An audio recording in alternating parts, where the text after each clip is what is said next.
Evidence 1, the invisible fleet. Out on open water, power hides in paperwork and silence. Ships are supposed to announce themselves, name, flag, position, through AIS, the beacon system that makes oceans legible. But AIS isn't a law of nature. It's a habit that's easy to malfunction, simple to spoof, and convenient to switch off right where scrutiny spikes. The sea doesn't change. The story you're allowed to see does. Here's the uncomfortable scale. Analysts now estimate a shadow fleet of roughly 600 to 1,000 tankers and product carriers, older hulls with murky ownership, thin insurance, and flexible identities. Watchdogs have logged more than 260 AIS spoofing incidents in the last couple of years. Positions looping in perfect circles, twin ghosts sharing the same ID, or tracks that skate across land. Synthetic aperture radar still catches the steel through clouds and night. RF sniffers hear the real emissions that don't match the fairy tale. But detection doesn't stop the voyage, it just prices it. The playbook is simple. Reflag mid-voyage, Panama this month, Liberia next, Marshall Islands after that. Park beneficial ownership inside a single-purpose vehicle, front it with a management firm, and you've built a legal maze you can walk faster than a regulator can read. Kill AIS near sensitive waters. Rendezvous at dusk inside a sheltered anchorage. Run ship-to-ship transfers with hoses and deck lights hooded. Switch to a tidy track before sunrise. The bill of lading says one thing. The molecules are already burned in a different time zone. Insurance is supposed to be the referee. P&I clubs and hull underwriters push back. Higher deductibles for messy histories. War risk surcharges for flagged corridors. Outright refusals for hulls with too many anomalies. But enforcement lives on timing. Until designation lands, lawyers argue due diligence, charters close, and cargo moves. Compliant carriers pass costs and audits downstream. Less compliant players sell a discount that buys delay and deniability. Either way, invisibility turns into a line item on your freight bill and a hole in your calendar. Bring it onto a bridge at 2 a.m., a captain reads coded instructions. Cease AIS broadcast, alter course 10 degrees south, resume in 36 hours, declare new destination. The chief officer signs the log. The transmitter goes dark. In the galley, a cook jokes about ghost ships and pours coffee. On shore, your tracking portal freezes on yesterday's dot. A chatbot says, in transit. Your warehouse schedules a crew it doesn't need. Then the knock-on effects. A pharmaceutical plant receives a shipment of active ingredients with flawless documents and a provenance letter that lands one signature shy of comfort. QA pulls extra samples, runs extra tests, and a production run slips by 4 days. A regional airline buys jet from a refinery that quietly blended crude from a rerouted stream because the usual supply got complicated. Fares nudge up. A midweek rotation disappears. Nobody writes, "We trusted a ghost." They write operational constraints. Flags of convenience aren't villains by themselves. Open registries made global crewing and lower costs possible. But the fog they enable becomes a tool when someone wants wiggle room. A collision, a leak, a temperature excursion, each becomes a jurisdiction scavenger hunt. While claims teams trade emails, dispatchers quietly avoid hulls with messy paper. Ports begin to reward transparency with lower fees and faster berths for fleets that submit cryptographically signed AIS positions backed by independent RF validation. Dirty paper pays, in money and in time. Spoofing is misdirection as policy. Create a halo of fake positions, and watchdogs spend hours on a phantom while a transfer happens 20 miles west. Duplicate a legitimate MMSI so two identical ships exist on public screens, muddying automated sanctions filters. The tell is physics, speeds that ignore currents, tracks that cross sandbanks, timestamps that don't match port logs. Seeing it requires tools and time most buyers don't have. State power swims alongside private motive. A navy doesn't need to escort a hull to bless a voyage. It can broadcast presence to spook underwriters into higher brackets, or look away while aligned traders blur routes. Regulators can raise due diligence expectations without naming names, and suddenly only carriers with deep compliance budgets can play. That's governance through fog, plausible deniability on the water, hard consequences at the invoice. Micro story.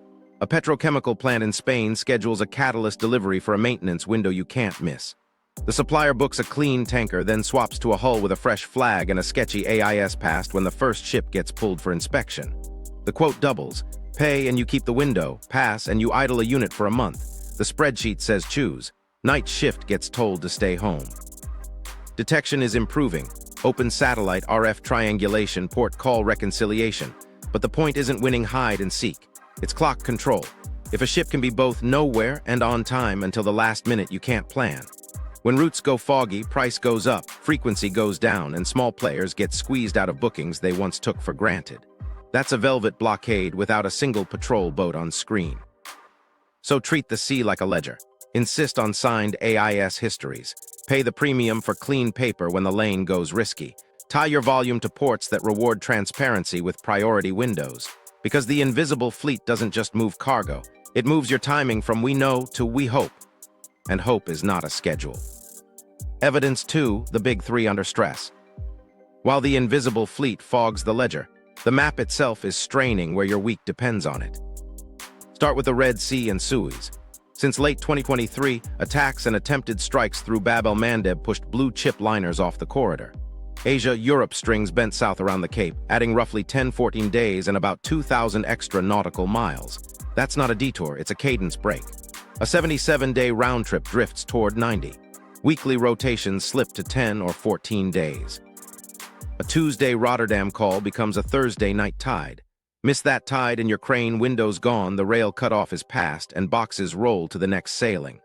War risk brackets widened as underwriters met. Premiums jumped voyage by voyage, and cover terms tightened for hulls with anomalous AIS histories. You don't see a blockade. You get emails. Safety routing. Additional surcharge applies. Unable to confirm space. Compounding makes it hurt.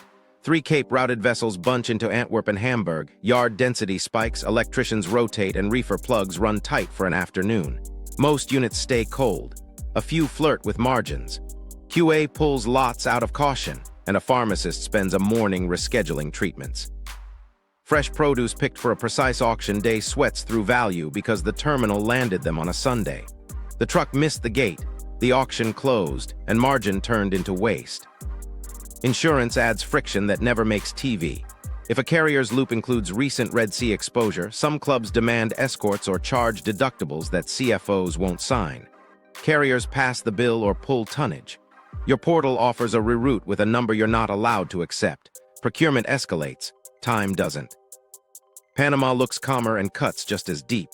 The 2023-2024 drought pushed lakes down, drafts tightened, and daily transits fell from typical high 30s toward the low 20s, sometimes fewer. The canal stayed open, but access became an auction. LNG and high-yield cargoes paid for priority slots. Lower margin boxes anchored for days dribbled through or sailed the long way. All-water Asia, U.S. East Coast services faced 3 bad choices: bid high, wait, or route via the West Coast and rail. Each option adds days and diesel. Locks are a schedule machine. Slip a morning slot and pilots go out of phase. Tugs stretch thin, maintenance windows disappear. Multiply minor slips across a month and your calendar rots quietly. Warehouses feel the math. A 10-12-day detour swells inventory on water just as bunker surcharges bite and interest costs rise. Contracts tied to on-time delivery spit penalties. Seasonal freight misses floor dates by 5 days and becomes markdowns. A food processor's edible oil arrives after a blend change. Labels need stickers. Compliance wants new nutrition panels. That's real money for a problem that started with rain that didn't fall in Panama. Malacca is different. It's geometry. The world's busiest throat between the Indian and Pacific Oceans has no like-for-like relief. Even caution costs you. Wider separations after a collision, speed reductions through congestion, or precautionary routing to ease traffic into Singapore, Port Klang, or Tanjung Pelepas subtract a day or 2 across a fleet. Detouring via Lombok or Sunda adds hundreds to more than 1,000 nautical miles and breaks bunkering plans. The minor, safety margins multiplied by thousands of voyages show up as a missed shift in a factory that thought it was safe inland. Small failures stack into big ones. A voyage stretched by Cape routing bumps crew change windows, fatigue caps bite, relief planes misalign, a planned dry dock gets pushed, a thruster derates at the worst tide. Yard congestion means a vessel misses a crane gang change by 30 minutes, becomes the after-lunch job, and sails at dusk instead of noon. Inland, that's a missed intermodal train and a rolled truck appointment. To avoid a full stop, factories pad downtime, the slow bleed that kills margins. Social proof is already in rate sheets and whispers. Major carriers published Cape routings and slapped on temporary surcharges. Schedules lengthened in black and white. Mid-tier importers text each other. Avoid Terminal B this month, their hazmat checks explode under pressure. Carrier M is quietly rolling small bookings on Red Sea-touched loops. Big shippers buy reliability tiers, priority berths, guaranteed plugs, escalations that skip the queue. Everyone else buys later. Cold chains keep losing buffer in inches. A vaccine lot with a 72-hour plug-in margin arrives during a thunderstorm closure, misses electricians, and rolls into a night with fewer techs on shift. It's still cold at handoff. QA hesitates. Patients get rescheduled. We're waiting on a shipment becomes a script you'll hear more than once. Bring the three together and you get one outcome. Time turns expensive and permission gets rationed. Suez detours crowd North Europe and lift war risk. Panama scarcity shoves cargo into longer lanes and inland chokepoints. Malacca's density taxes caution into delay. No mines required. Just risk priced high enough to force detours, paperwork strict enough to slow the rest, and schedules tight enough that one missed tide shows up on your shelf as temporarily unavailable. Evidence 3, the fourth chokepoint, Hormuz. Here, where lanes and paperwork fuse into one lever, the Strait of Hormuz. A narrow blue hinge between Iran and Oman that carries roughly a fifth of the world's seaborne oil and a major slice of global LNG every day. Qatar's about 77 million metric tons of LNG per year depend on this throat. Energy isn't another commodity, it's the input that moves everything else. If underwriters push Hormuz from risky to uninsurable, ships don't sail. The water stays calm, your calendar doesn't. You don't need a missile to get there, you need credible threat. Limpet mines that stick but don't sink. Fast boats that swarm close enough to spook crews. Drones that buzz radars, force evasive maneuvers, and raise premiums. War risk committees in London meet, review incident notes, and widen the bracket. Premiums jump from nuisance to decision. Cover survives only with escorts, tight declarations, and time-eating checks. Some hulls lose insurance outright because their AIS histories look messy or their beneficial owners nest like dolls. Without cover, pilots won't board, ports won't berth, and banks won't fund. The lane is open. The voyage is. Oil screams first. Think flows on the order of 17 million barrels per day, suddenly in doubt. Refinery slates scramble. Sour configured plants bid for the wrong crude and pay for the mismatch. Futures gap higher, basis blows out. Term contracts get renegotiated midstream. Jet fuel tightens inside a week. Airlines add surcharges, then trim frequencies to save cycles and crews. Diesel spikes, thin margin trucking fleets miss payments, and independent stations switch to cash on delivery by week 2. You feel it at the pump, then in delivery fees, then in the prices of things that never touched a tanker. LNG moves faster and quieter. Qatar's cargoes thread this strait to Asia and parts of Europe.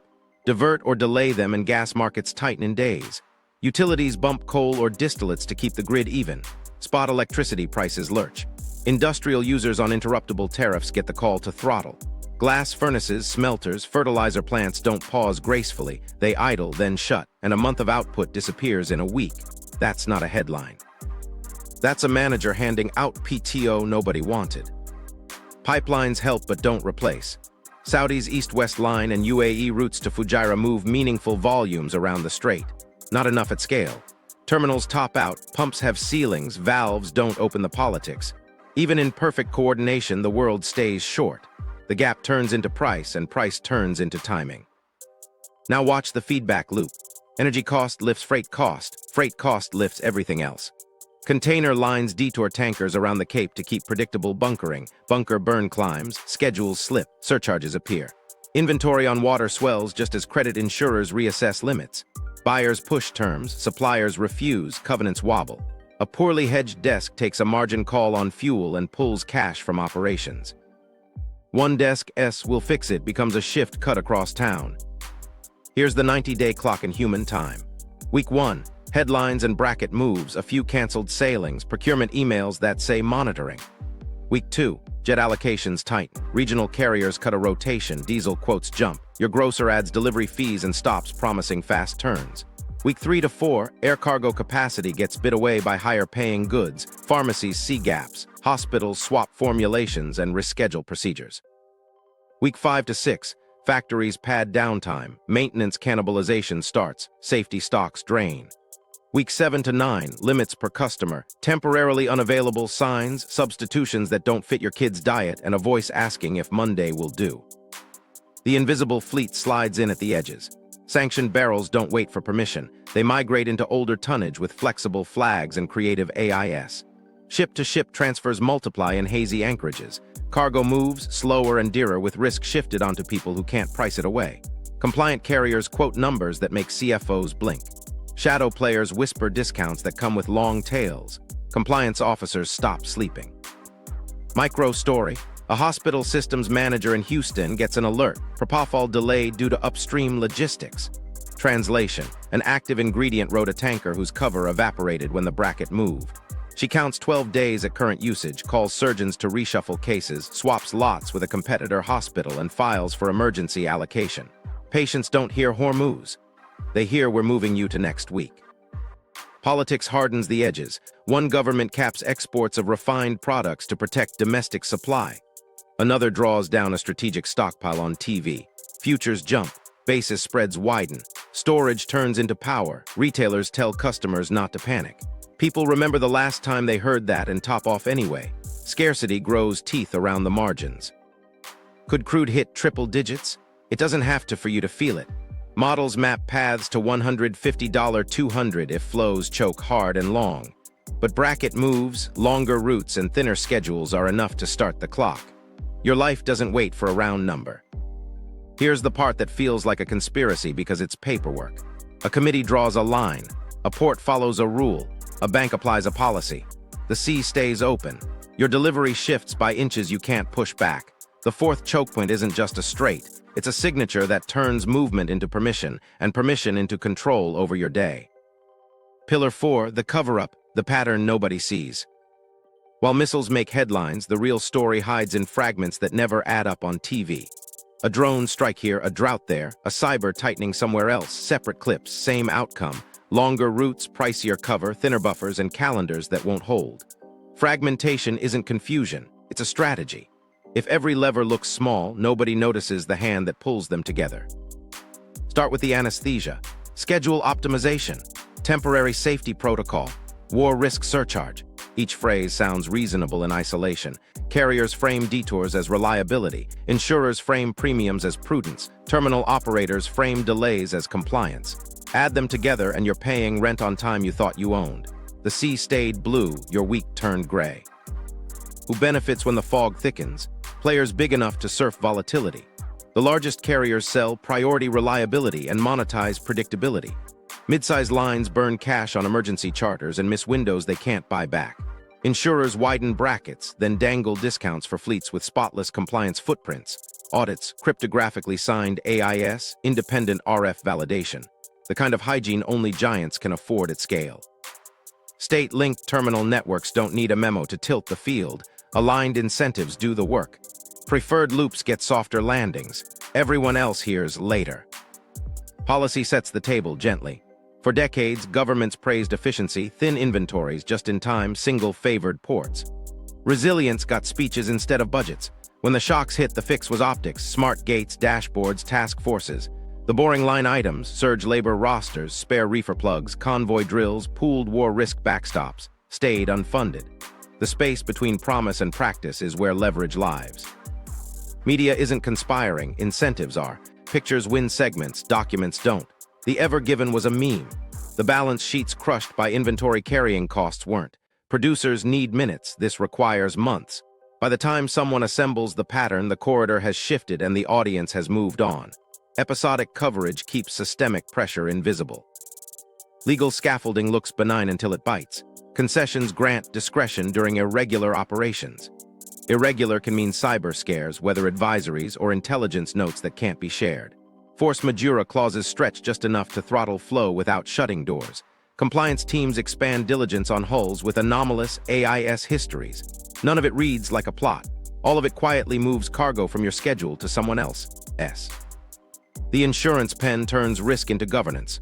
War risk committees widen a bracket after incidents. P&I clubs raise deductibles on ships with murky ownership. Banks tighten trade finance on voyages that touch flagged corridors. Nobody says close that lane. They say price it and prove it. The practical effect is a velvet blockade that looks like math. Data platforms multiply in the fog. Corridor scores. Beneficial ownership screens. Advisory feeds that translate vague risk labels into billable certainty. Useful, yes, but the fee to see becomes a tax only big players can pay. Small firms operate blind or rent partial vision from forwarders whose incentives aren't theirs. Power shifts one invoice at a time. Social proof lives in whispers and contracts. Big shippers draft SLAs with crisis clauses, priority berths, guaranteed reefer plugs, escalations that skip the queue. Mid-tier importers pass around lists. Avoid Terminal B this month. Hazmat checks explode under pressure. Carrier M rolls small bookings on Red Sea touched loops. Nobody declares control. They buy it. Micro story. A retailer's logistics lead gets 3 emails in a week. A carrier announces safety routing after the latest bracket move. The insurer hikes war risk premiums on certain corridors and demands vessel-level declarations. The port tightens gate windows to enhance security. Each decision is defensible. Together, they push delivery from day 21 to day 29 and erase a seasonal margin. The CFO calls it a one-off. It repeats next quarter with different reasons. Silence pays. If volatility fattens your spread, you don't lobby for clarity that would compress margins. If terminals and lanes give your state quiet leverage, you don't champion standardized crisis protocols that cap the power of later. You talk resilience, sell convenience, and rename control as service.